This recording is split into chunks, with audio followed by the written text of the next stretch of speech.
ನಿನ್ನೆ ದಿನ ಈ ಕಾಂಗ್ರೆಸ್ ಸರ್ಕಾರ ಒಂದು ಹೊಸ ಇತಿಹಾಸವನ್ನು ಸೃಷ್ಟಿ ಮಾಡಿದೆ. ಮುಖ್ಯಮಂತ್ರಿಗಳೇ ಇಲ್ಲದಂತ ಕ್ಯಾಬಿನೆಟ್ ಮೀಟಿಂಗ್ ಆಗಿರ್ತಕ್ಕಂಥದ್ದು.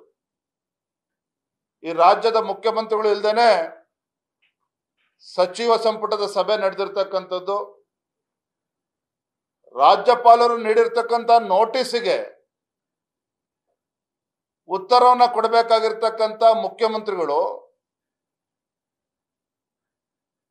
ಈ ಒಂದು ಕ್ಯಾಬಿನೆಟ್ ಸಭೆಯನ್ನ ಮಾಡೋದ್ರ ಮುಖೇನ ರಾಜ್ಯಪಾಲರಿಗೆ ಪ್ರಶ್ನೆ ಮಾಡ್ತಕ್ಕಂಥ ಪ್ರಯತ್ನ ಮಾಡ್ತಾ ಇದ್ದಾರೆ.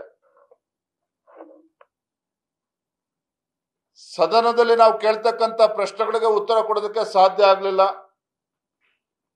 ಸದನದಲ್ಲಿ ನಾವು ಮಂಡನೆ ಮಾಡಿದಂಥ ನಿಲುವಳಿ ಸೂಚನೆ ಅದ್ರ ಬಗ್ಗೆ ಉತ್ತರನ ಕೊಡೋದಕ್ಕೆ ಆಗಲಿಲ್ಲ. ಓಡೋಗ್ತಕ್ಕಂಥ ಪ್ರಯತ್ನ ಮಾಡ್ತೀರಿ. ಇವತ್ತು ಸಾಕಷ್ಟು ಪ್ರಶ್ನೆಗಳು ಉದ್ಭವ ಆಗಿದೆ. ಆದ್ರೆ ಯಾವುದಕ್ಕೂ ಕೂಡ ಉತ್ತರ ಕೊಡದೆ ಫಲಾನುಭವಾದವನ್ನ ಏನು ಮಾಡೋದಕ್ಕೆ ಹೊರಟಿದ್ದೀರಿ. ಖಂಡಿತ ಇದು ಸರಿಯಲ್ಲ. ನಾನು ನೋಡ್ತಾ ಇದ್ದೆ, ನಾನು ಕೂಡ ನೆನ್ನೆ ದೆಹಲಿಯಲ್ಲಿದ್ದೆ. ದೃಶ್ಯ ಮಾಧ್ಯಮಗಳಲ್ಲಿ ನಾನು ಕೂಡ ಗಮನಿಸ್ತಾ ಇದ್ದೆ. ಎಲ್ಲ ಸಚಿವರು ಮುಖ್ಯಮಂತ್ರಿಗಳ ಬೆನ್ನಿಂದ ನಿಂತಿದ್ದಾರೆ, ಮುಖ್ಯಮಂತ್ರಿಗಳ ಜೊತೆ ನಿಂತಿದ್ದಾರೆ ಅನ್ನೋದನ್ನ ಬ್ರೇಕಿಂಗ್ ನ್ಯೂಸ್ ಕೂಡ ನಾನು ನೋಡ್ತಾ ಇದ್ದೆ. ಪ್ರಶ್ನೆ ಇರ್ತಕ್ಕಂಥದ್ದು ತಾವು ಕೂಡ ಗಮನಿಸಿದ್ದೀರಿ ಅಂತೇಳಿ ನಾನು ಭಾವಿಸ್ತೇನೆ. ಎಲ್ಲರೂ ಕೂಡ ಸಚಿವರು ಮುಖ್ಯಮಂತ್ರಿಗಳ ಜೊತೆ ನಿಂತಿದ್ದಾರೆ ಅಂತಕ್ಕಂಥದ್ದು ಒಂದು ಕಡೆ ಆದ್ರೆ, ಸಾಕಷ್ಟು ಜನ ಹಿರಿಯ ಸಚಿವರ ಮುಖದಲ್ಲಿ ಬಹಳ ಮಂದಹಾಸವನ್ನು ಕೂಡ ನಾವು ನೋಡ್ತಾ ಇದ್ವಿ. ಬಹಳಷ್ಟು ಜನ ಹಿರಿಯ ಸಚಿವರ ಮುಖದಲ್ಲಿ ಬಹಳ ಸಂತೋಷ, ಮಂದಹಾಸವನ್ನು ಕೂಡ ನಾವು ನೋಡ್ತಾ ಇದ್ವಿ.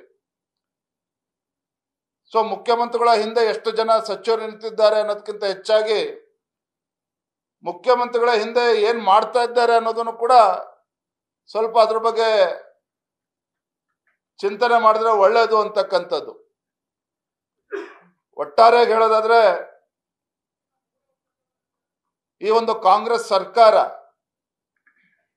ವಾಲ್ಮೀಕಿ ಅಭಿವೃದ್ಧಿ ನಿಗಮದಲ್ಲಿ ಆಗಿರ್ತಕ್ಕಂಥ ಹಗರಣ, ಮೂಡಾದಲ್ಲಿ ಮುಖ್ಯಮಂತ್ರಿಗಳ ಕುಟುಂಬ ಜೊತೆಗೆ ಹೊತ್ತು ಈ ಕಾಂಗ್ರೆಸ್ ಸರ್ಕಾರ ಬಂದ ನಂತರದಲ್ಲಿ ಇದೇ ಮೂಡಾದಲ್ಲಿ ಆ ಮೂಡಾ ಕಮಿಷನರ್ ಹಿಡ್ಕೊಂಡು ಸಾವಿರಾರು ನಿವೇಶನಗಳನ್ನ ಲೂಟಿ ಮಾಡಿ ಸಾವಿರಾರು ಕೋಟಿ ಲಾಭವನ್ನು ಮಾಡ್ಕೊಂಡಿದ್ದಾರೆ. ಇಂಥ ಒಬ್ಬ ಮೂಡಾ ಕಮಿಷನರ್ ಹಿಂದಿರ್ತಕ್ಕಂಥ ಆ ಶಕ್ತಿ ಯಾವುದು, ಇದೆಲ್ಲವೂ ಕೂಡ ತನಿಖೆ ಆಗಬೇಕು. ಒಂದು ಮಾತನ್ನ ಸ್ಪಷ್ಟವಾಗಿ ಇವತ್ತು ಹೇಳ್ತೇನೆ, ನಮ್ಮ ಈ ಹೋರಾಟ ಯಾವುದೇ ಒಂದು ವ್ಯಕ್ತಿಯ ವಿರುದ್ಧ ಅಲ್ಲ. ನಮ್ಮ ಹೋರಾಟ ಈ ಒಂದು ಕೆಟ್ಟ ವ್ಯವಸ್ಥೆಯ ವಿರುದ್ಧ.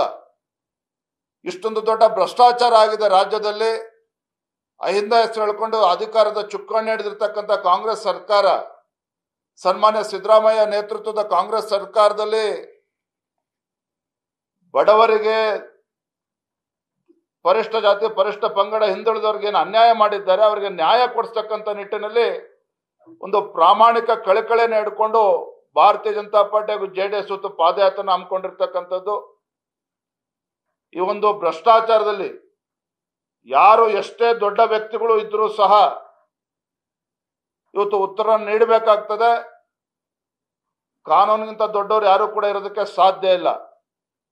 ಹಾಗಾಗಿ ನಮ್ಮ ಈ ಪಾದಯಾತ್ರೆ ರಾಜ್ಯದ ಮೂಲೆಗಳಿಂದ ಇವತ್ತು ಜನ ಬರ್ತಾ ಇದ್ದಾರೆ, ಕಾರ್ಯಕರ್ತರು ಬರ್ತಾ ಇದ್ದಾರೆ. ವಿಶೇಷವಾಗಿ ಬೆಂಗಳೂರು ಮೈಸೂರು ಭಾಗದ ನಮ್ಮ ಎಲ್ಲ ಸಮಾಜ, ಎಲ್ಲ ವರ್ಗದ ಜನರ ಕೂಡ ನಾನು ತಮ್ಮ ಮೂಲಕ ವಿನಂತಿಯನ್ನ ಮಾಡ್ತೇನೆ. ಈ ಒಂದು ಪಾದಯಾತ್ರೆಗೆ ಅವರೆಲ್ಲರ ಬೆಂಬಲವನ್ನ ನೀಡಬೇಕು ಅಂತಕ್ಕಂಥ ಮನವಿಯನ್ನ ಮಾಡ್ತಾ ಇದ್ದೇನೆ. ಅದೇ ರೀತಿ ನಮ್ಮ ಪತ್ರಿಕಾ ಹಾಗೂ ಮಾಧ್ಯಮದ ಸ್ನೇಹಿತರು, ಬಹುಶಃ ಇಷ್ಟು ದೊಡ್ಡ ಭ್ರಷ್ಟಾಚಾರದ ಪ್ರಕರಣ ರಾಜ್ಯದ ಮೂಲೆಗೆ ನೈಜ ಸಂಗತಿಗಳನ್ನ ಬಿತ್ತರಿಸುವ ಮೂಲಕ ಈ ಸರ್ಕಾರವನ್ನ ಎಚ್ಚರಿಸ್ತಕ್ಕಂಥ ಕೆಲಸವನ್ನ ತಾವು ಕೂಡ ಮಾಡಿದ್ದೀರಿ.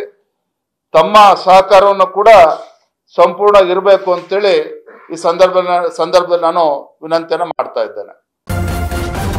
ನ್ಯೂಸ್ ಫಸ್ಟ್, ನಿರ್ಭೀತಿಯಿಂದ ನಿಮ್ಮ ಪರವಾಗಿ.